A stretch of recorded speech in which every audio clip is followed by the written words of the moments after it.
अस्सलाम वालेकुम नाज़रीन, उम्मीद करते हैं आप सब ठीक ठाक होंगे। जैसे कि आप मुझे जानते हैं, मैं सैयद हैदर अली लोडेक्स के डिजिटल प्लेटफॉर्म के साथ आज हम हाज़िर हैं। आज हम लोग कॉलेज रोड पे एक शॉप है डायमंड क्रीट के नाम पे, ये बेसिकली टफ़ टाइल को डील करते हैं। आज हमारा इनके पास आने का मकसद यही है कि हम इनसे जान सकें कि टफ़ टाइल को डिलीवर करने से, टफ़ टाइल को बनाने से लेकर डिलीवर करने तक इनको जो मेजर इश्यूज़ आते हैं वो कौन कौन से हैं। तो हम चलते हैं शॉप के जो ऑनर हैं शेर साहब, उनसे आपकी मुलाकात करवाते हैं और लोडेक्स के बारे में जानते हैं कि वो क्या राय रखते हैं लोडेक्स के बारे में। आए हम आपकी शॉप के ऑनर से मुलाकात करवाते हैं।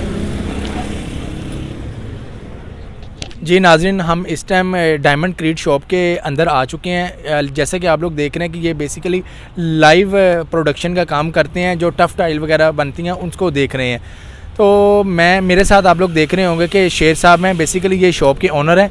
मैं आपके उनसे बात करवाता हूं तो फिर जानते हैं कि जो इनको इश्यूज़ आ रहे हैं ट्रांसपोर्टेशन के हवाले से, उनके बारे में ये क्या राय रखते हैं।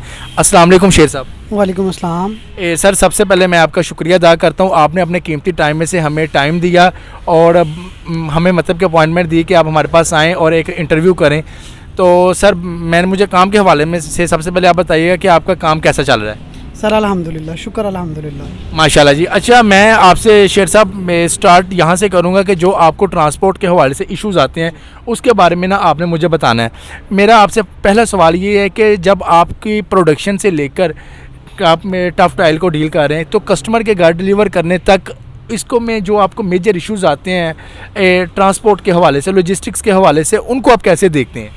सर ट्रांसपोर्ट के हवाले से हमें प्रॉब्लम ये होती है कि हमें बहुत दफ़ा सम टाइम ऐसा होता है कि हमें बाहर जाके कोई ना कोई रिक्शा या कोई इस तरह का लोडर हायर करना पड़ता है, जिसमें डिस्टर्बेंस ये होती है कि अगर आप खुद अवेलेबल नहीं है तो आप नहीं जा सकते। वो चीज़ डेफिनेटली कस्टमर के पास डिलीवरी नहीं होगी आपकी। उसको हम डिलीवर करेंगे किस तरह के, जब हमें कुछ मिलेगा ही नहीं या मैं खुद साइट पर अवेलेबल नहीं हूँ तो डिलीवर भी नहीं हो सकेगी वो।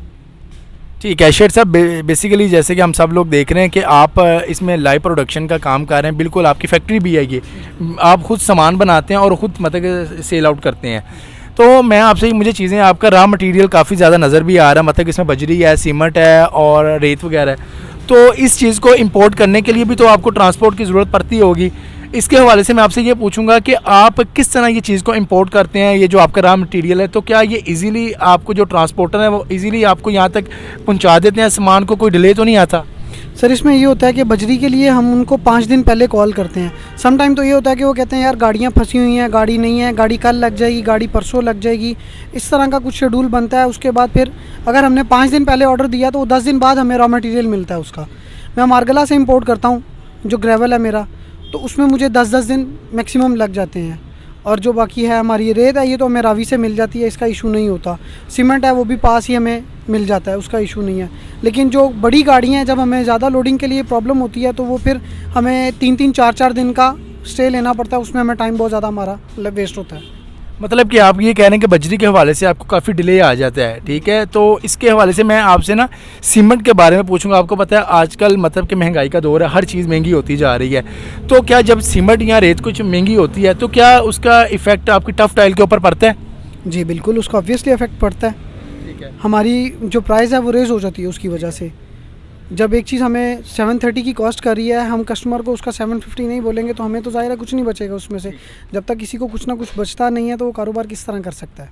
तो मुझे शेर साहब आप ये बताइएगा, जब इसका रेट बढ़ता है टफ़ टाइल का, तो क्या कस्टमर, आप इसका भी रेट बढ़ाते होंगे ओबियसली बात है, तो क्या कस्टमर आपको ये नहीं कहते हैं कि सर आप इसका रेट भी साथ बढ़ा रहे हैं, तो क्या आपका कस्टमर के ऊपर जो आपकी सेल है उसकी रेशो पे इफेक्ट नहीं पड़ता।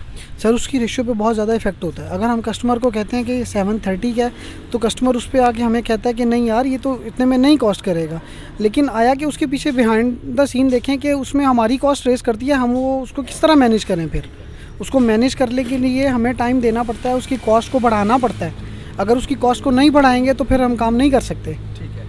अच्छा शेर साहब, मैं अपने मतलब के लास्ट की तरफ बढ़ूँगा। मुझे ये बताइएगा, लोडेक्स के बारे में मैंने आपको बहुत वसी तरीके पे इंट्रोडक्शन करवा दिया है, तो क्या आप लोडेक्स के बारे में क्या एक्सपेक्टेशंस रखते हैं आप, मतलब क्या रॉ मटेरियल से लेकर कस्टमर के घर सामान डिलीवर करने तक। सर मुझे उम्मीद है कि लोडेक्स एक बहुत अच्छी चीज़ इंट्रोड्यूस हुई है मार्केट में। उसकी रीज़न ये है कि हमें कोई बहुत ज़्यादा टाइम अपना वेस्ट नहीं करना पड़ता। अगर मैं साइट पे नहीं भी हूँ, अगर फैक्ट्री नहीं भी आया, मैंने एप्लीकेशन के थ्रू लोडेक्स को बुक किया है और उसने वहाँ से सामान मेरा लोड कर लिया। मैंने लड़कों को बता दिया कि आप मेरा सामान लोड करवा दें इनको, और उन्होंने ले जाना है, मैं उसको ट्रैक भी कर सकूँगा। सबसे बड़ा बेनिफिट ये है कि मैं उसको ट्रैक कर सकूँगा कि जो भी पर्सन लोड करके लेके जा चुका है वो किस जगह पहुंचा, और मैं क्लाइंट को आगे टाइम दे सकूंगा कि इतने टाइम के अंदर आपके पास डिलीवर हो जाएगा माल। चलें ठीक है, आपका बहुत शुक्रिया शेर साहब, आपने हमें अपने कीमती टाइम में से टाइम दिया। शेर साहब का यही कहना था कि सिक्योरिटी के हवाले से जो लोडेक्स की ऐप है, ट्रैकिंग सिस्टम, ये एक बहुत ही मौसर चीज़ है। तो नाज़रीन, मैं शेर साहब के साथ आप लोगों का भी शुक्रिया अदा करूंगा। आप लोगों ने वीडियो को वॉच किया। इंशाल्लाह अब एक नई वीडियो के साथ जल्द हाज़िर होंगे। आप देखते रहिए लोडेक्स डिजिटल प्लेटफॉर्म सैयद हैदर अली के साथ। बहुत शुक्रिया।